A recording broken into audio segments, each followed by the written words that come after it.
ശൂദ്രൻ. Show, ആകെ ചപ്പും ചവറും. ഗുഹയ്ക്കടുത്ത് ഇങ്ങനെ കാട് പിടിച്ച് കിടക്കുന്നത് അത്ര ശരിയല്ല. വല്ല പാമ്പും വന്നു കയറിയാലേ. അയ്യോ, പാമ്പ്!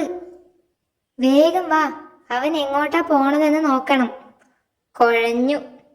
മൂപ്പരുടെ ചേട്ടനും അനിയനുമൊക്കെ പിന്നാലെ വരും. എങ്ങനെ ശൗര്യമായിട്ട് കിടന്നുറങ്ങും?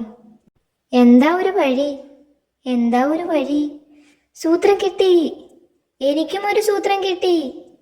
തൻ്റെ സൂത്രം അവിടെ ഇരിക്കട്ടെ, ഞാൻ ഇപ്പോൾ വരാം. മൂങ്ങ വൈദ്യരെ ഒന്ന് കാണാം. ഈ ഇല മാളത്തിനകത്ത് ഇട്ടാൽ മതി, പാമ്പ് പറ പറക്കും. വലിയ ഉപകാരം. ഞാനൊരു സൂത്രം ഒപ്പിച്ച് വച്ചിട്ടുണ്ട്, വാ കാണിച്ചു തരാം. നേരത്തെ കയറിപ്പോയതിൻ്റെ ചേട്ടനും അനിയനുമൊന്നും ഇനി വരില്ല സൂത്ര. വന്നാൽ തന്നെ കൺഫ്യൂഷനായിട്ട് തിരിച്ചു പോയിക്കൊള്ളും.